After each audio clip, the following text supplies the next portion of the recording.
Olha que coisa mais linda, mais cheia de graça. É ela, menina que vem e que passa, um doce balanço a caminho do mar.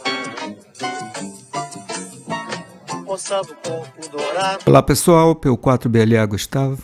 Eu vou falar um pouquinho hoje sobre modos digitais. O objetivo não é entrar em todos os itens que compõem aí o tema, modos digitais, mas dar uma pincelada, né? E tentar clarear um pouquinho mais, porque é uma grande confusão, né? A gente vive hoje aí uma confusão enorme. Inclusive, até aproveitando a apresentação, eu queria dizer, né? Muitos colegas me procuram, querendo saber, pedir informações. Então, aquilo que eu sei, aquilo que eu lembro, né? Eu passo, mas muita coisa que eu gravo nos vídeos fica lá registrado nos vídeos e fica com uma memória na internet, no YouTube, né? Muita coisa a gente acaba esquecendo com o tempo, né? A gente não consegue guardar todas as informações. Então eu recomendo aí, o colega tiver dúvidas sobre algum tema e tal, dá uma olhadinha nas apresentações, né, que foram feitas, porque lá está armazenado, lá tem informação.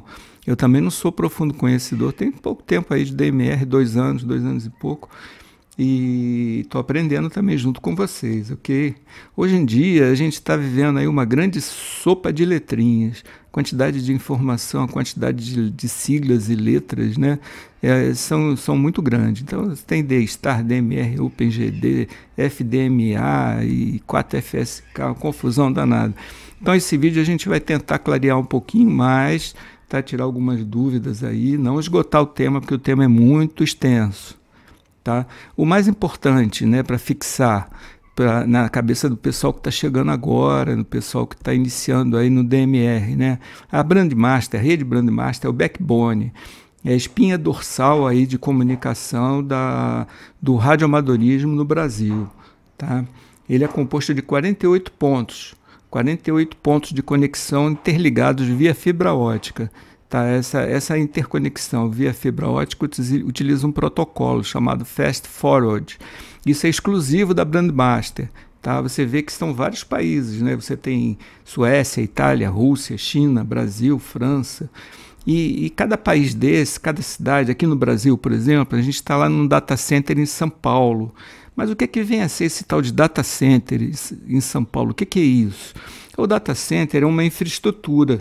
Tá? É uma infraestrutura onde você tem segurança patrimonial 24 horas, você tem segurança elétrica, grupo motor gerador 24 horas, você tem segurança de manutenção, você tem equipe de manutenção 24 horas, você tem segurança de contingência, você tem rotas alternativas de fibra ótica como contingência.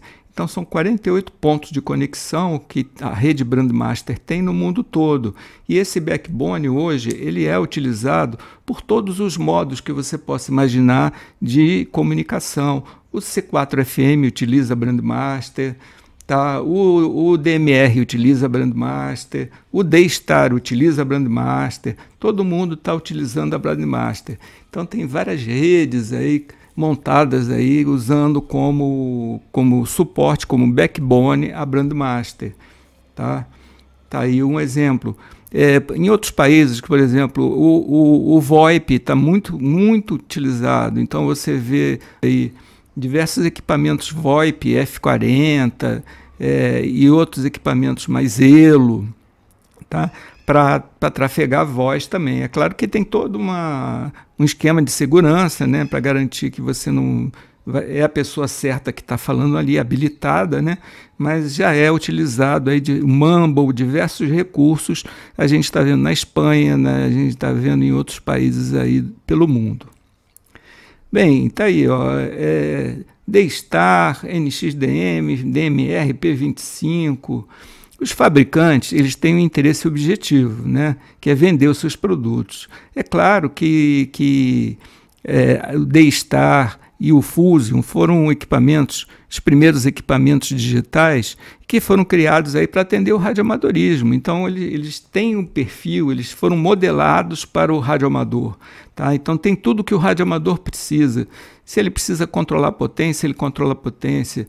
Se ele precisa aumentar, diminuir o brilho da tela, ele aumenta, diminui o brilho da tela. Se ele tem que melhorar o nível de microfone, ele melhora o nível de... Se ele tem que acrescentar um filtro de recepção, ele acrescenta o filtro de recepção, porque esse recurso está disponível para ele, porque o rádio foi projetado para isso. O DMR não, o DMR ele foi projetado para atender empresa, para atender indústria, para atender um segurança armado, para atender a polícia. Então, ele não está preparado com todos os recursos, tá? É claro que hoje você tem o OpenGD77 que transforma um rádio DMR num rádio mais parecido aí com o Fusion, com um D-Star. É claro que não dá para comparar, mas já está bem parecido, tá? Aí está um frame D-Star. Então o D-Star é um padrão que ganhou força nos Estados Unidos em 2006 aproximadamente. Ele foi adotado pelos fabricantes Icon, né, e Kenwood, né, que são os que mais utilizam esse padrão D-Star. Ele tem um formato, ele tem toda aí uma característica especial, né? O Fusion é da IAESO, é japonês o D-Star. O Fusion também é japonês, da IAESO, tá? É um sistema muito bom. Não dá para comparar um rádio IAESO com um rádio Baofeng, é claro. O microfone do rádio da IAESO é muito melhor do que o microfone do rádio da Baofeng. A qualidade do áudio vai ser melhor, não tem como você... Mas não pela tecnologia. Pela tecnologia, não. Você observa que se você comparar os três padrões, o D-Star, DMR e Fusion, você vê que, por exemplo, o DMR ele ganha em alguns aspectos. Por exemplo, durabilidade da bateria. A bateria do DMR dura muito mais, porque ele não transmite o tempo todo, tá? Ele tem momentos que ele para de transmitir, tá? E outra coisa, ele usa bem o FEC. Tá, o FEC é a correção de erro por encaminhamento. É um método de obtenção de controle na transmissão de erros, em que a fonte, o transmissor, envia dados redundantes e o destino, no caso o receptor, ele recolhe apenas os dados que não têm erro. Então é um recurso aí interessante. Tá muito caro um rádio aí da Icon, está muito caro aí um rádio da IAESO, tá?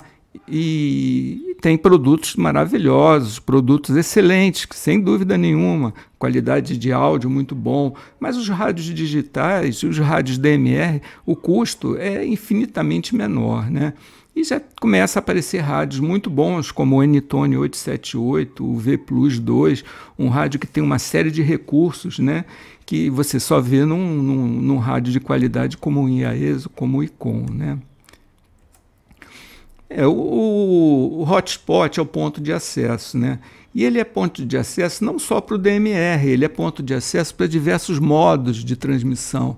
O D-Star você acessa pelo hotspot, o YSF você acessa pelo hotspot, o P25 NXDN. Eu não vou entrar aqui no detalhe, tá? Mas tem como você utilizar, inclusive, cross mode, diversas formas aí, com o rádio DMR, você falar lá no YSF, falar com o rádio IAESO, ou falar com o rádio da Icon. Então isso é uma coisa que já está disponível hoje, tá? O protocolo DMR é um protocolo já conhecido, tá? Por quê? Porque ele é aberto, ele é um protocolo público, né? A ETSI ele criou um padrão público. Qualquer empresa da Tailândia, da Rússia, da China pode montar um rádio DMR. Não tem a exclusividade que tem um rádio, por exemplo, da Icon ou um rádio da IAESO, que só eles podem produzir, fabricar e criar esse rádio. O protocolo DMR foi criado em 2005. Hoje em dia já tem 15 milhões de pessoas no mundo utilizando o DMR. Imagina, são 15 milhões de radioamadores, são empresas, indústrias, particulares, tá? Muita gente mesmo utiliza aí o DMR. E está crescendo muito o número de rádios DMR no radioamadorismo também. O DMR ele funciona ponto a ponto. Você pode falar um rádio DMR para outro rádio DMR. Inclusive, a gente vê muito, acho que foi feita a primeira vez o SOTA aqui no Brasil utilizando o DMR. É muito comum você ver o SOTA sendo utilizado em outros países em DMR, tá? Porque ele tem um alcance maior, ele tem uma performance maior, ele tem o FEC, que é a correção de erro. O DMR ele tem uma característica que é um frame de 60 milissegundos. Quando do slot 1 e slot 2, ele transmite 2 canais pela mesma frequência, só que ele ou transmite um canal ou transmite o outro canal. Então ele sempre vai estar com a metade do tempo parado. Eu fiz um desenho aqui para tentar explicar isso para vocês. Imagina 2 HTs, você tem 2 rádios em stand-by, eles estão só na recepção, eles estão em repouso. Aí você começa a transmitir no 724. Quando você começa a transmitir, você só ocupa o tempo do slot 1, tá vendo? Então o tempo do slot 2, o transmissor desse rádio aqui está desligado. Como o transmissor desse rádio só liga no tempo do slot 1, tá? Ele tem 50% do tempo desligado. E com isso ele economiza o quê? Bateria, eficiência energética.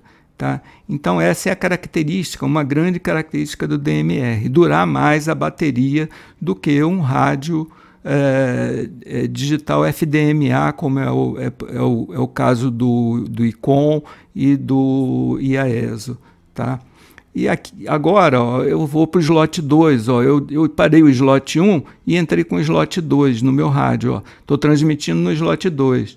Esse aqui está parado, ele está em stand-by, né? E o outro ele só transmite no tempo exato do slot 2. Esse tempo, esse clock, esse sincronismo é feito entre o rádio e o hotspot, ou entre o rádio e a repetidora. Tá? Eles se sincronizam para no momento certo ele parar de transmitir. Ó. Nesses intervalos aqui, ó, ele está sem transmitir. Entendeu? Então, com isso, você tem 50% aí do tempo sem transmitir. Ah, mas como é que a voz passa e tal? Não, porque ele tem um buffer, e o buffer armazena todos esses dados e faz a composição da voz. Você não tem perda, você não percebe isso. E outra coisa, 2 rádios podem transmitir ao mesmo tempo na mesma frequência. Esse aqui é um exemplo. Ó. Eu estou com 2 rádios diferentes, um está no 724, outro está no 724-942, conectado a uma repetidora. Né? Então, nessa repetidora, no slot 1, eu tenho o rádio 724 e no slot 2, eu tenho o 724-942. Os 2 rádios estão transmitindo ao mesmo tempo, na mesma frequência e em slots diferentes. Então, com isso, eu tenho uma otimização no uso também da radiofrequência, da banda. Tá? Então, isso é uma grande vantagem do DMR. Tá? E o color code ele usa como se fosse o subtom da repetidora, ele precisa do color code para iniciar o processo de sincronismo. Tá? Então assim funciona o DMR, por isso ele tem 50% de economia em sua bateria. Tá? A Brandmaster é uma rede mundial, ela tem mais de 16 mil hotspots ativos, mais de 5 mil repetidoras ativas e aqueles 48 pontos de data centers que eu mostrei no desenho para vocês. Tá? A ICOM tem rádios aí maravilhosos, com certeza, tá? Assim como e a ESO também tem rádios maravilhosos. Eu recomendo que vocês deem uma olhada nos vídeos do canal P4BLA, porque assim, eu faço o vídeo e passa um tempo a gente esquece, não lembra mais como é que é. Eu tenho muito colega que me pergunta do vídeo que eu fiz há 1 ano atrás, eu não lembro mais, eu tenho que olhar o vídeo para poder lembrar. Então, qualquer dúvida que vocês tenham, recorram aos vídeos, tá? Acessem os vídeos, que fica bem mais fácil aí para ajudá-los aí na solução dos seus problemas, tá? Lembrando, né, que a rede Brandmaster ela sempre é acessada através de um ponto de acesso. Esse ponto de acesso pode ser um hotspot, pode ser um ponto quente, né, um ponto de acesso, ou pode ser uma repetidora. Aqui, ó, via radiofrequência, o rádio se conecta ao hotspot, que é como se fosse uma repetidora. Tá? Tem 2 antenas, ó, ele tem slot 1 e slot 2. dá para falar 2 rádios ao mesmo tempo no hotspot, né? Ele acessa a internet está conectada no data center em São Paulo, tá? 7242 é um data center em São Paulo e entra aí na rede mundial de radioamadores, que é a rede com 48 pontos espalhados pelo mundo todo, tá? A repetidora é a mesma coisa, você via RF acessa um rádio que está no alto da repetidora. Esse rádio, essa infraestrutura, ela foi montada por um colega radioamador, tá? Que botou lá 2 rádios, botou um duplexador, botou lá uma placa Raspberry ou o equivalente, né? Ela está conectada à internet e acessa também a Brandmaster. Então, você de qualquer cidade que acessar uma repetidora, você está na rede mundial de radioamadores. Mesmo que você esteja lá em Maricá, numa repetidora, futura repetidora lá em Maricá que eu criei, né? Você vai estar conectado na rede Brandmaster e qualquer pessoa no mundo é capaz de te ouvir. Tá? Lembrando aí que foi feita uma subdivisão em áreas. É claro que essa subdivisão aqui é uma subdivisão que está dentro do servidor da Brandmaster no data center em São Paulo. Isso fisicamente não está lá em Manaus, isso aqui não está lá no Mato Grosso, isso está no servidor. Mas esse local é o local destinado aos colegas de cada região. A gente vê, por exemplo, hoje a TG da Bahia muito utilizada, muito bem utilizada. As pessoas vêm utilizando bastante e isso é legal, né?